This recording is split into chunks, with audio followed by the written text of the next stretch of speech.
Sa paglipas ng mga araw, doon na dahan-dahang nauunawaan ni Pilipo ang kakayahan ng mutya ng sinukuan. Hindi niya pa ito nagagamit sa kahit na anong uri ng pakikipaglaban sa kadahilanang mariinyong hindi pinahihintulutan ng kanyang ina. Ang palaging bili nito sa kanya, maraming magtatangka sa mutyang kanyang tangan sa oras na magawa niya itong maipaalam sa karamihan. Ilang buwan din noong nanahimik si Pilipo at nagpatuloy mamuhay bilang isang ordinaryo. Hanggang sa dumating ang puntong merong dumayo sa kanilang baryo na isang dalubhasang manggagamot. Sa sobrang dami na nitong napatunayan, ay halos kilala na ito sa buong kalupaan ng Masbate. Kilala ang matandang yon sa alias na Matador, gawa ng kaya nitong pumatay ng kahit na anong demonyo sa loob lamang ng ilang minuto. Nakakagamot din yon ng kahit na anong uri ng sumpa na maaaring maibato ng mga matataas na uri ng engkanto. Maging si Pilipo noon, nangangarap ding makita ang manggagamot na yon sa kadahilanang nais niya ditong humingi ng iilang payo ukol sa pangangalaga ng mga mutya. Nang malaman niya ang pagdating ng matanda sa kanilang baryo, dali-dali din naman siyang naghanda para salubungin ito. Bago niya tuluyang lisanin ang kanilang pamamahay, sinigurado niya munang alam ng kanyang ina kung saan siya pupunta. Pagdating niya noon sa plaza, agad namang bumungad sa kanyang mga mata ang napakaraming taong nagtitipon-tipon. Hindi pa man siya nakakalapit sa lugar na yon, agad naman niyang nasipat ang paglapit sa kanya ng manggagamot nang sa hindi malamang dahilan. Nang masipat niya ang paglapit nito, ninais naman niyang manatili sa kanyang kinatatayuan habang patuloy na pinagmamasdan ang buong paligid. Nang magkatitigan na silang dalawa, bigla namang nanlaki ang mga mata ni Pilipo nang marinig niyang magwika ang matanda sa kanyang isipan ng, "Ginoo, ikaw ba ang nagtatanga ng mutya ng sinukuan? Kailangan ko ang tulong mo. Pakiusap, tulungan mo ko." Kasabay ng pagwika nito ay siya namang paglapit sa kanya ng matanda habang dahan-dahang ngumingisi. Sa puntong yon, agad namang napagtanto ni Pilipo na merong isang demonyong nakasapi sa katawan nito. Hindi na muna niya noon ipinahalata ang mga totoong kaganapan upang maiwasan ang kaguluhan. Ilang minuto pa ang lumipas, bigla namang tumalikod sa kanya ang matanda at dahan-dahan ang bumalik sa lugar na kanyang dating kinauupuan. Sa pagpapatuloy ng kanyang pagmamasid sa paligid, doon niya napagtanto na kaya dumayo ang matandang yon sa kanilang lugar upang magpamalas ng kanyang mga milagro. Maya-maya pa, doon na nga niya napagpasyahang umalis sa kadahilanang hindi niya na nagugustuhan ang presensyang pumapaikot sa buong paligid. Pagsapit ng hapon noong mismong araw, napagpasyahan naman niyang bumalik sa plaza upang masundan ang lugar na tinahak ng manggagamot. May nakapagsabi sa kanya noong umalis na ito sa kanilang baryo, kung kaya't dali-dali naman siyang humiram ng kabayo para sundan ito. Paglabas ni Pilipo sa kanilang lugar, agad namang bumungad sa kanya sa pinakadulong dako ang kalabaw na sinasakyan ng Matador. Matapos niyang masilayan ang kinaroroonan nito, agad naman niyang binilisan ang pagpapatakbo ng kanyang kabayo. Ilang minuto pa ang lumipas, tuluyan na ngang narating ni Pilipo ang lugar na kinaroroonan ng matanda. Pagsilay niya sa dakong pinagpapahingahan nito, agad namang bumungad sa kanyang mga mata ang matandang kanina pang nakatitig sa kanya. Maya-maya pa, bigla namang nasipat ni Pilipo ang pagngisi ng nilalang at kasabay nito ang dahan-dahan nitong paglapit sa kanyang kinaroroonan. Nang maramdaman ni Pilipo ang panganib na dulot ng matanda, agad naman niyang hinawakan ang mutya ng sinukuan habang patuloy na nag-uusal sa buong paligid. Matapos maramdaman ng nilalang na yon ang kanyang presensya, bigla naman itong natigilan sa kanyang ginagawang paglalakad. Habang lumalapit sa kanya noon si Pilipo, panay naman ang pag-atras nito hanggang sa dumating ang puntong tuluyan na itong nakalapit sa kanyang sasakyang kalabaw. Nang makaramdamang matanda ng pagkasukol, agad naman itong binulungan ng kalabaw na siyang mabilisang humarap kay Pilipo. Pagsilay ng kalabaw sa kanya, agad naman itong sumugod ng walang pagdadalawang isip. Nang masipat ito ni Pilipo, patuloy naman niyang tinitigan ang nilalang hanggang sa dumating ang puntong nakalapit na ito sa kanya. Subalit imbis na siya ay suwagin ito, itinarak ng kalabaw ang kanyang dalawang sungay sa lupang ilang di pa na lamang ang layo sa kinaroroonan ng binata. Pagsilay doon ng manggagamot, halos hindi siya makapaniwala sa kanyang mga nakita. Mukhang dinadaan mo yata sa puwersa ang lahat ng iyong mga nakakalaban, demonyo. Sayang, napakataas pa naman ang pagtingin ko sa'yo. Wika ni Pilipo sa matador. Kasabay ng pagwika nito ay siya namang pagsapak niya sa kalabaw na siyang mabilisan nitong ikinamatay. Nang masipat yon ang matanda, dahan-dahan naman itong napaatras sa kadahilanang nagawa na nitong matunugan ang mutyang tangan-tangan ng binata. Maya-maya pa, bigla na lamang itong kumaripas ng takbo patungo sa looban ng hindi gaanong kalaparang gubat. Nang masipat ito ni Pilipo, agad naman niyang inihawak noon ang kanyang kaliwang kamay sa isang maliit na punong nakatirik di kalayuan sa kanyang kinaroroonan. Paghawak niya rito, bigla namang naantala ang pananakbo ng nilalang nang masipat niya ang pagsiyukuan ng lahat ng punong naroon sa paligid. Nawalan din noon ng lakas ang kanyang buong katawan dahil sa paglapat sa kanya ng anino ng bawat punong naroon sa kanyang kinatatayuan. Maya-maya pa, doon na nga bumalik ang wisyo ng manggagamot sa kadahilanang nagawa na noong magtago ng demonyo sa kanyang katawan dahil sa takot. Paglapit ni Pilipo sa nilalang, agad namang nagwika ng mahinahon ng manggagamot sa kanya ng, "Iho, ano bang nagawa ko sa'yo? Bakit tayo nalagay sa ganitong sitwasyon? Pakawala mo na ako. Hindi ako masamang tao." Matapos nitong makapagsalita, nanatiling walang kibo naman noon si Pilipo. Ilang minuto pa ang lumipas, bigla naman niyang inilapat sa balikat ng matanda ang kanyang dalawang kamay at kasabay nito ang dahan-dahan niyang pag-uusal.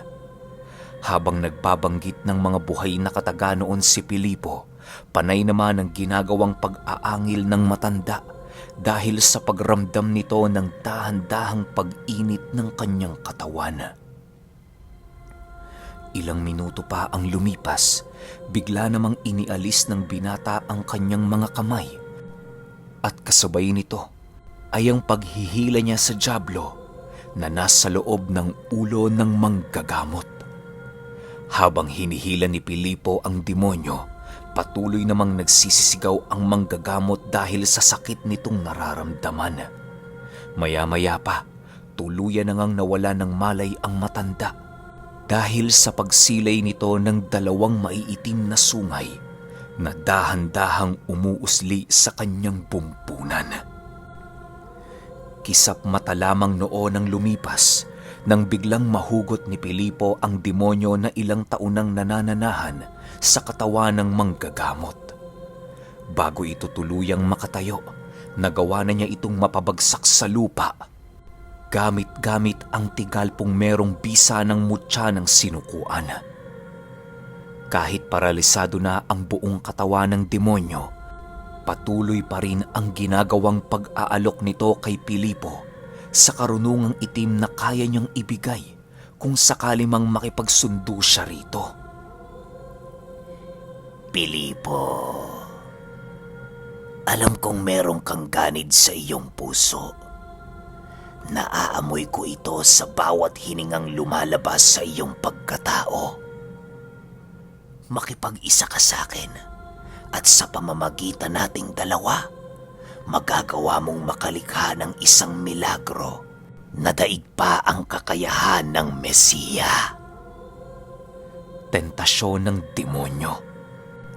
Kasabay ng pagwika nito ay siya namang dahan-dahan itong paglason sa isipan ni Pilipo. Pinakitaan siya nito ng mga kayamanang hindi niya magagawang masukat kung sakali mang makipagsundo siya sa demonyo. Ipinakita din sa kanya noon ng dyablo ang kakayahan nitong pabalikin ang mga taong matagal nang namaalam. Ilang minuto pa ang lumipas, bigla namang lumapit si Pilipo sa demonyo habang nagwiwika ng, "Ang taong gumagawa ng kahit na anong milagro ay isang demonyo. Kung magagawa mo kong linlangin sa mga temporal na bagay, nagkakamali ka. Aanhin ko ang kayamanan kung ang kaluluwa ko naman ang dadanas ng matinding paghihirap sa buhay na walang hanggan." Matapos nitong makapagsalita, agad naman niyang kinuha ang kanyang mutya ng sinukuan at mabilisang inilapat sa espiritual na kaanyuan ng demonyo. Nang masipat ng demonyo ang mutyang papalapit sa kanya, bigla naman itong nagsisisigaw na para bang yun na ang huling buhay na kanyang matatamasa. Paglapat ng sinukuan sa balat nito, agad namang lumiyab ang buong katawan ng demonyo habang patuloy itong nagsisisigaw. Kisap mata lamang noon ang pagitan nang biglang maging isang bolang apoy ang nilalang at mabilisang pumailalim sa kalupaan. Matapos itong gawin ni Pilipo, agad naman niyang nilapitan ng matanda upang pakawalan sa pagkakadakip ng mutya. "Manong, ayos lang ho ba kayo?" Wika ni Pilipo sa albularyo. Nang marinig ito ng albularyo, agad naman siya nitong niyakap habang patuloy na umiiyak. Salamat, iyo. Maraming salamat dahil napalaya mo na ang aking sarili sa pamamahala ng demonyo. Hindi ko lubusang maisip na makakatagpo ko ng isang tao sa lugar na ito na magagawa kong matulungan. Masayang wika ng manggagamot. "Wala hong anuman, Manong. Masaya ho ko dahil nakalaya na kayo sa inyong pagkakakulong." Sagot naman dito ni Pilipo. Kasabay ng pagwika nito ay siya namang paglahad sa kanya ng matanda ukol sa naging mga karanasan nito bago siya nagawang maalipin ng dyablo. Ayon sa kanya, na noong mga panahong nag-aaral pa lamang siya ng mga lihim na karunungan kung ano-ano na ang mga bagay na nagawa niyang subukan. Dahil sa pagmamahal nito sa landas na kanyang tinatahak, hindi naisip ng manggagamot ang panganib na maaaring idulot sa kanyang ginagawang pananaliksik ng mga aral sa kaliwa. Ang naging pangarap noon ng manggagamot ay ang mahawakan ang dalawang karunungan na nasa magkabilang panig.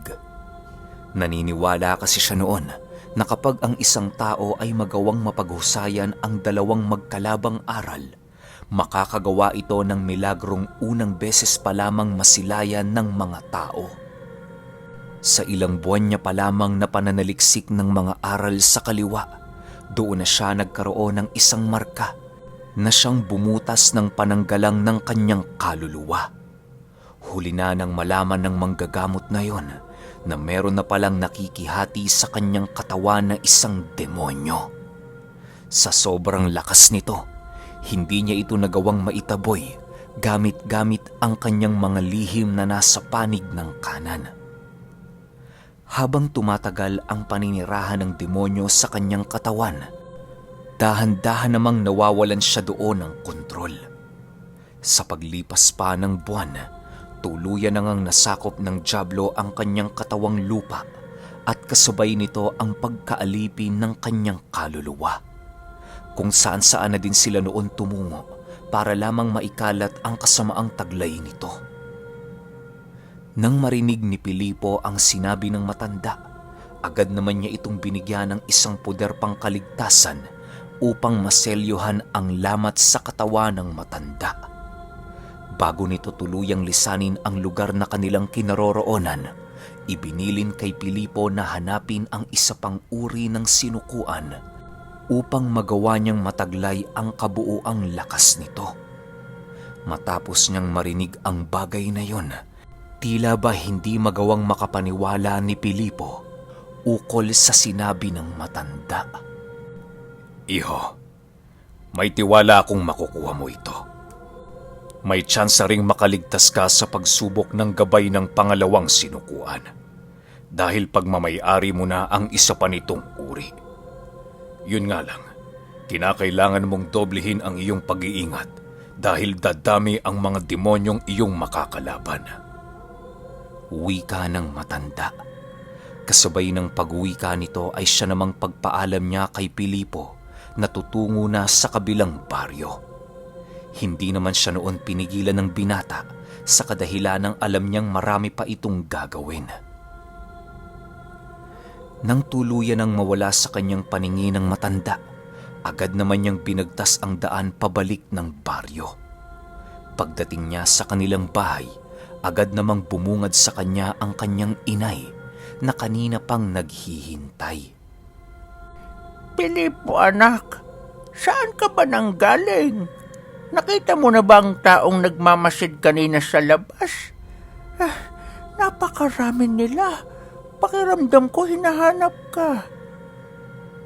Bungad na wika ng kanyang ina pagpasok niya ng pintuan ng kanilang bahay.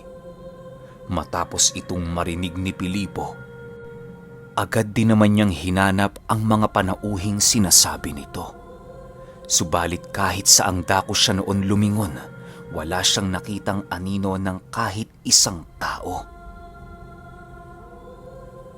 Baka naman hunay, hindi ako ang kanilang hinahanap.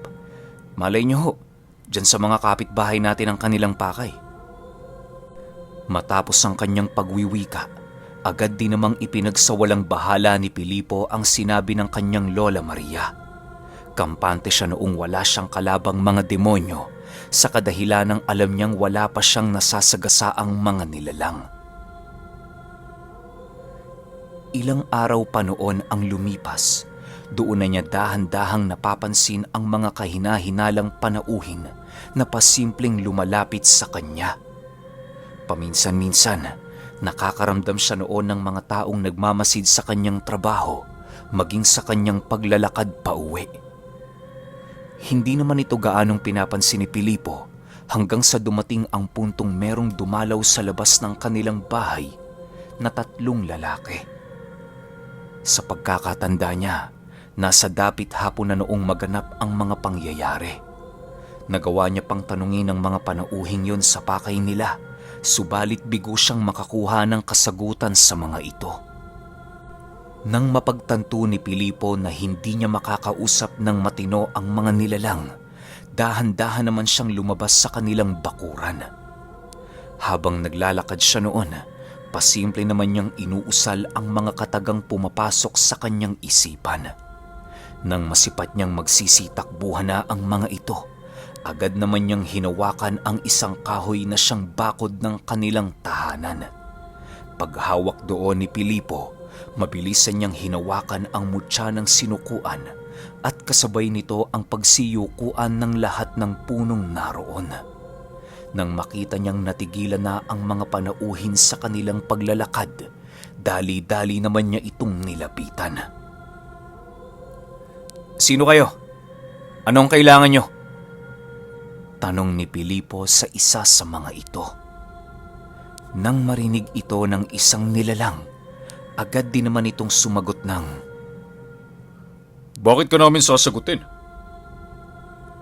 Matapos itong marinig ni Pilipo, agad naman niyang hinawakan ang pagmumuka nito at dahan-dahang inihipan ng dasal. Nang akmang tatapusin na niya ang buhay ng nilalang, bigla naman siyang naantala nang masipat niya ang kanyang Lola Maria na dahan-dahang lumalapit sa kanya. Pilipo, maghunos dili ka. Alalahanin mo, hindi ka isang mamamatay tao. Tingnan mo ang nasa paligid mo. Ano ang sasabihin ng iyong mga kababaryo sa oras na bumulagta ang katawan ng taong yan sa lupa? Hindi ba't ikaw ang magiging kasuklam-suklam sa lugar na ito? Nang marinig ito ni Pilipo, agad din naman siyang napatingin sa bawat bahay ng kanilang kababaryo. Pagsilay niya sa tahanan ng mga ito, agad naman niyang napansin ang mga matang pasimpleng nakatitig sa kanya sa nakasarang bintana. Dahil sa mga pangyayari, wala na siya noong nagawa kung hindi ang pakawala ng mga nilalang na kanyang nadakip. Bago tuluyang lumisan ang mga ito, nagawa pa nitong magbanta ukol sa digmaang dahan-dahan niyang kinakaharap. Tandaan mo to, Antingero! Kahit anong lakas ng karga mo, hindi ka pa rin uubra sa lihiyo ng aming mga mandirigma. Pagsisisihan mo ang pagpatay mo sa anak ng aming pinuno. Wika ng isang nilalang. Matapos itong marinig ni Pilipo, naging palaisipan naman para sa kanya kung ano ang mga sinabi nito. Wala naman siya noong natatandaang napatay na nilalang, kung kaya't hindi niya alam ang tinutukoy ng mga ito.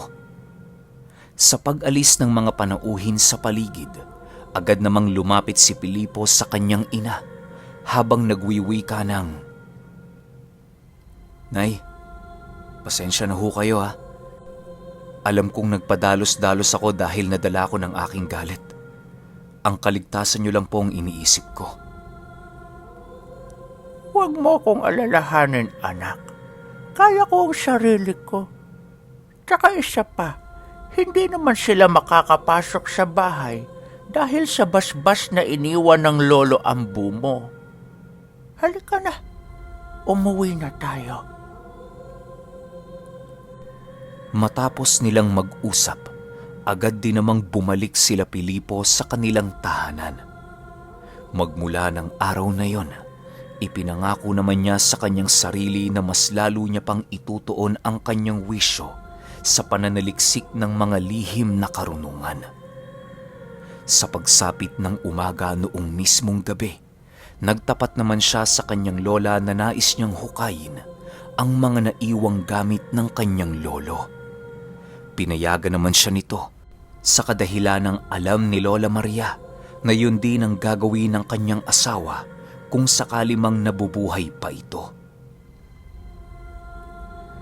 Sa pagbuklat ng unang librong kanyang nahawakan sa mga gamit ni Lolo Ambo, agad namang bumungad sa kanya ang isang kasulatan ukol sa kanilang baryo at sa 3 baryo ng mga aswang.